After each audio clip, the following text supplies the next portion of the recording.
अब आपको सीधे जयपुर ले चलते हैं, जहां पर PCC chief Govind Singh Dotasra media से मुखातिब हो रहे हैं। क्या कुछ कह रहे हैं, सुनवाते हैं।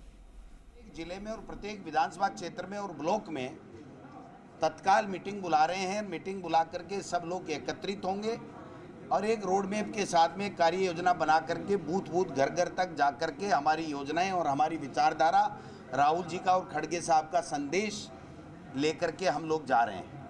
तो हम काफ़ी मजबूती के साथ में हैं। हमारे पास में बताने के लिए बहुत कुछ है। हमने बहुत काम किए। राजस्थान की सरकार ने, अशोक गहलोत जी ने एक से बढ़ कर के एक फ्लैगशिप योजनाएं दी हैं। लोगों में पूरी तरीके से बहुत ही उत्साह है कांग्रेस के प्रति, कोई एंटीकमेंसी नहीं है। और भाजपा लड़खड़ा रही है, अपने पैरों पे खड़ी नहीं हो पा रही है। आपस में जो द्वंद्व है उनका, वो उनको खुद को ख़त्म कर देगा आने वाले समय में। वो कोई किसी तरीके की बात हमारी सरकार के खिलाफ कर नहीं पा रहे हैं। देश के प्रधानमंत्री जी आकर के जिस तरीके की बौखलाहट की भाषा वो बोल रहे हैं सरकारों के खिलाफ, वो प्रधानमंत्री जी के व्यक्तित्व का स्तर नहीं हो सकता है। तो इससे ये स्पष्ट साबित हो रहा है कि प्रधानमंत्री जी स्वयं मान चुके हैं कि अब न तो मोदी का चेहरा चल रहा है, न भाजपा की जो नीतियां उसको लोग समझ चुके हैं कि भाजपा की नीति फूट डालो राज करो की है। झूठ बोलो और एक झूठ को 1000 बार बोलो जिससे लोग सच मान करके उनके साथ हो जाएं। तो अब लोग समझ चुके हैं। तो हमारे पास में पूरा संगठन तैयार है, सरकार की अच्छी योजनाएं हैं, हम सब सक्रिय हैं, सब एकजुट हैं और एकजुटता के साथ में चुनाव में जाएंगे। और हम लोग 2023 में भी जीतेंगे। और 2023 में हम ही नहीं, मध्य प्रदेश, छत्तीसगढ़ और हमारा जो तेलंगाना और एक स्टेट और है मिजोरम, वो सब जीतेंगे। 2024 की जंग भी हम लोग जीतेंगे। विपक्ष सारा एकजुट हो रहा है, भाजपा को किस तरह से जो है आप चुनौती देंगे 2024? देखिए, वो तो मोदी जी ने ही कर दिया सारे विपक्ष को। अगर ये संवैधानिक संस्थाओं का दुरुपयोग नहीं करते, तानाशाही नहीं करते, लोगों को लोकसभा में और राज्यसभा में बोलने के अधिकार से वंचित नहीं करते, और जिस प्रकार से झूठ पे झूठ और महाकरप्शन भाजपा की केंद्र की सरकार ने फैला रखा है, तो सारे लोग एकजुट नहीं हो रहे हैं। मैं एक बात और कहना चाहता हूं, आज मेरी बात कोट कर लीजिए कि आने वाले समय में भारतीय जनता पार्टी में केंद्र में बड़ा जो है वो विस्फोट होने वाला है। अंदर ही अंदर उनके जो चल रहा है कि ये क्या हो गया, 2 लोग सरकार चला रहे हैं, जो मनमर्जी है जैसे कर रहे हैं। किसी को बोलने न तो पार्टी के अंदर दिया जा रहा है, न पार्टी के दूसरी विपक्षी पार्टियां उनको नहीं बोलने दिया जा रहा है। और जो राहुल जी के साथ में उन्होंने जिस तरीके से किया है, इसका पूरे देश में आक्रोश है। और देश में ही नहीं, विपक्षी पार्टियां भी सब इस बात के लिए सहमत है। और भाजपा के भी कई नेता गाहे बगाए ये बात करते हैं कि ये बहुत गलत काम कर रहे हैं, ऐसा तानाशाही कर सकता है प्रजातंत्र में, ऐसा चीज़ नहीं होनी चाहिए। तो ये जो सारा का सारा मिश्रण जो हो रहा है वो इसलिए हो रहा है कि इन्होंने कुशासन दिया है, शासन नहीं दिया, आवाज़ों को दबाया है, नफरत के बीज इस देश में बोए हैं, नफरत की फसल बो रहे हैं ये। तो निश्चित रूप से इनको खामियाजा आने वाले समय में भोगना पड़ेगा। आपने कहा कि आरएसएस को बिल में बांट देंगे, बीजेपी आज कह रही है कि कांग्रेस के बाप दादा मर गए, आरएसएस नहीं जा सकते। आरएसएस पे पटेल जी ने बैन लगाया था और ये लिखित में माफ़ी मांगी थी कि हम केवल सामाजिक काम करेंगे, राजनीति का काम नहीं करेंगे, तब इनका बैन हटा था। दूसरी बात, 2023 में कांग्रेस जीत रही है, चारों स्टेट जीत रही है, 2024 में मोदी सरकार पुनः नहीं आ रही है, तो फिर आरएसएस लगा आपको कि दिखेगा? कहीं नहीं दिखेगा। ये जब सत्ता में आ जाते हैं झूठ बोल करके, उसके बाद में अप्रत्यक्ष रूप से शासन करते हैं आरएसएस के लोग। कोई भी आरएसएस का आदमी चुनाव लड़ करके जनता के प्रति उनकी कोई जवाबदेही नहीं है, वो केवल शासन करते हैं, भाजपा को जिताते हैं। भाजपा झूठ बोल करके भाई को भाई से लड़ा करके राज में लाते हैं और उसके बाद में अप्रत्यक्ष रूप से भाजपा गौण हो जाती है और आरएसएस शासन करता है। इसलिए हमारा जो विरोध है या हमारा जो कहना है कि जब 2023 में इन चारों स्टेट में कांग्रेस जीतेगी और 2024 में जब मोदी नहीं रहेगा, भाजपा वहाँ नहीं रहेगी, यूपीए सरकार बनेगी, तो आरएसएस की कहीं चौधर नहीं चलेगी। वो मुहावरा है। जब रहेगी नहीं, केंद्र में नहीं रहेंगे, राज्य में नहीं रहेंगे, तो फिर आरएसएस दिखे। आरएसएस तो छुपा हुआ है। अब छुपा हुआ आदमी जब उनकी सत्ता आती है बीजेपी की, तो वो पूरा शासन पे कब्जा कर लेता है, और जब उनकी सत्ता ही नहीं रहती है तो वो दिखता ही नहीं है। रणनीति बनाई है कि अपना रोकेगा भी इस मामले में सरकार को घेरा जाएगा? इनके पास कुछ है ही नहीं कहने को। इस 10 गारंटी जो दी और 2 महीने जो अभियान चले सरकार के, जनता को राहत देने वाले, एक बीजेपी का नेता वहाँ नहीं जा पाया। और जहाँ राहत, महंगाई राहत कैंप था, उससे नीची गर्दन करके और निकल गया कि अगर मैं चला गया, लोगों ने कह दिया बहुत ज़ोरदार काम हो रहा है, तो मैं किस मुंह से वापस उस कैंप से निकलूँगा। आप देखिए, जनता की राहत के लिए बीजेपी को वोट देने वाले भी लोग रजिस्ट्रेशन करा के वहाँ पर पेंशन ले रहे थे, बिजली का बिल माफ़ करा रहे थे, बीमा करा रहे थे, गैस सिलेंडर की बात कर रहे थे। तो फिर बीजेपी के लोग नेता घूम कहाँ रहे थे, ये पूछना चाहता हूँ।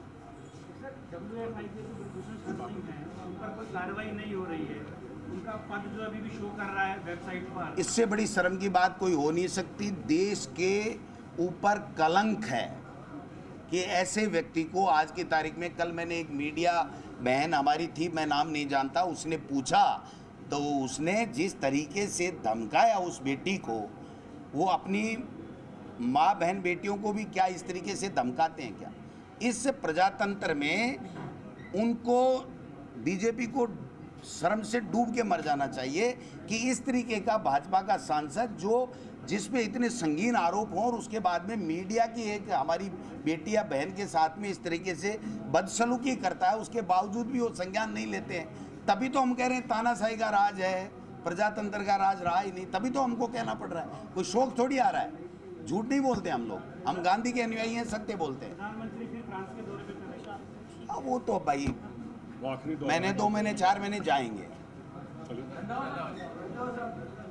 देखिए, आज हमारा जो वर्कशॉप लगी है उनके ब्लॉक प्रेसिडेंट्स की, और बहुत देर से ब्लॉक नहीं बने थे, आज सभी ब्लॉक प्रेसिडेंट्स को हमने ब्लॉक और उनके विचार भी सुने, और जो आगे हमने अपनी रणनीति बनानी थी वो हमने तैयार की है, और उनको कहा कि जाकर इलेक्शन जो है उसका स्टार्ट करिए और गांव-गांव जाकर और जो हमारे प्रोग्राम है पार्टी के, उनको लोगों तक लेकर जाओ।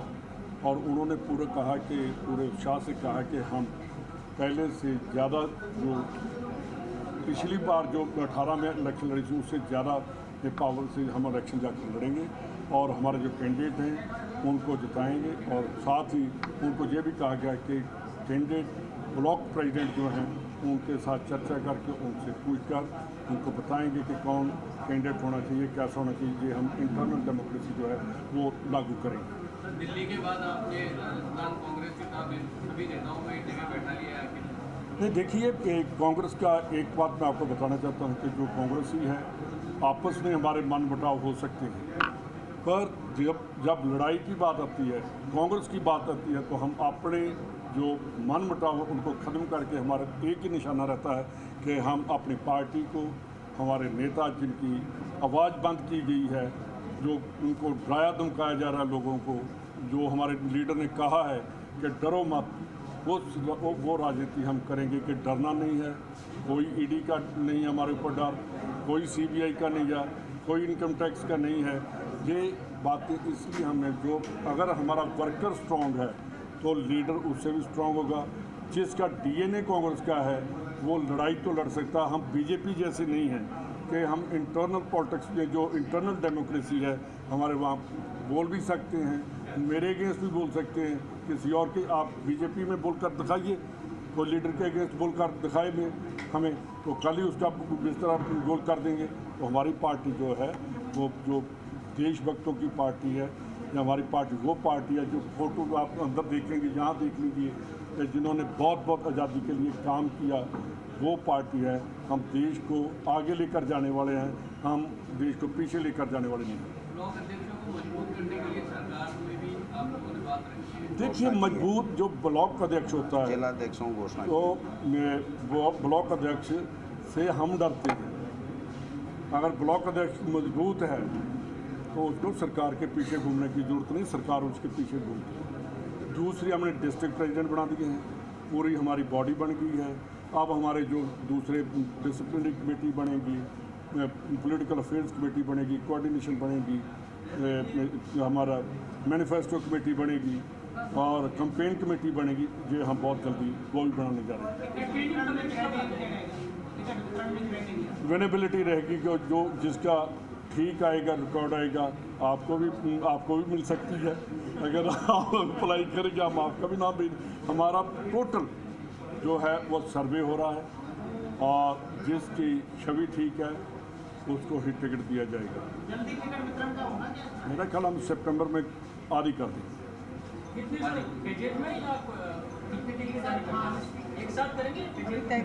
फेज वाइज होता है और जूथ भी देखना है, हमने कितने जूथ लेकर चलना है, किसको कैसे लेकर चलना है।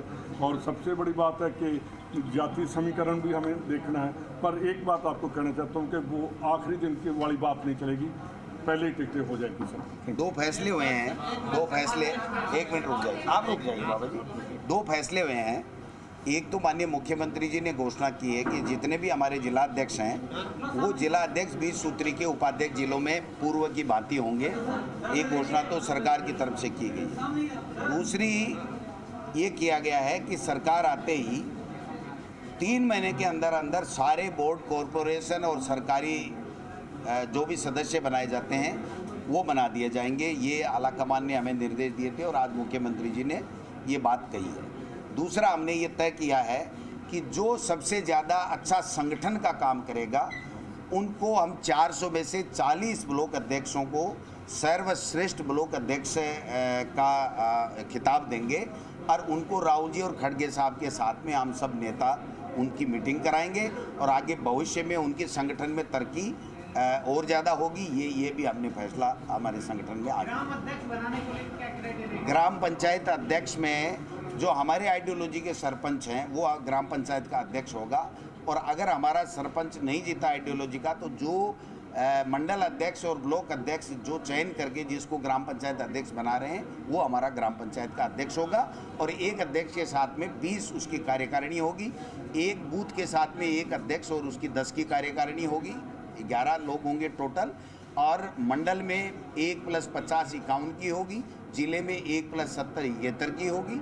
ये क्राइटेरिया। कार्ड तो बड़ा आकर्षक दिया है। इस कार्ड का यूज क्या कर पाएंगे आप? ये ATM है।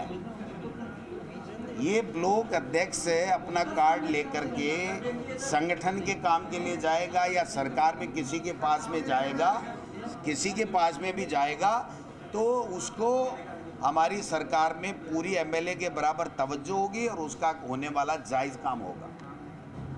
ये ATM का काम करेगा, आप देख लो। साहब, एक वृद्धाश्रम को एक राजनीतिक साजिश के तहत हटाया।